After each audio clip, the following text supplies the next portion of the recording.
সত্যি কথা বললে আপনি ক্ষমা পেতে পারেন বা ন্যূনতম শাস্তি পেতে পারেন। সত্যি কথা বলেন, আপনি কি সত্যি সত্যি এটা কিনে আনছেন নাকি যে অলিম্পিকটা যেমন নকল করছেন প্রাণটাও নকল করছেন? বলেন। নকলও করেন, মার্কেট থেকে আনছেন, কিছু নকল করেন, তাই তো? আমার তো মনে অত টাকা নাই।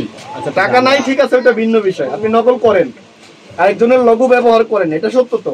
সত্যি, সবই সত্য। আপনি কি অপরাধ করছেন? এটা সত্য? আপনার নাম কি? মোহাম্মদ আবুল কালাম। আপনি বিভিন্ন সময় বিভিন্ন নামি দামি কোম্পানিগুলোর বা ব্র্যান্ডের যে কোম্পানিগুলো আছে তাদের লোগো নকল করে, তাদের চকলেট নকল করে আপনি বিক্রি করেন। চকলেটগুলো নেন।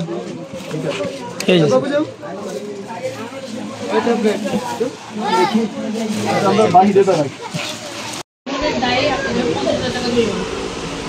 আপনি টাকাটা এখনই পরিশোধ করবেন, আর আপনি প্রোডাকশন শুরু করতে পারবেন না ততক্ষণ পর্যন্ত যতক্ষণ আপনি সবার অনুমোদন না নিচ্ছেন, এবং আপনার এই সিএম লাইসেন্স থেকে শুরু করে সব কিছু আপনার নিতে হবে, ডিসি এর অনুমোদনটা যে আপনার প্রোডাকশন শুরু হবে, ঠিক আছে?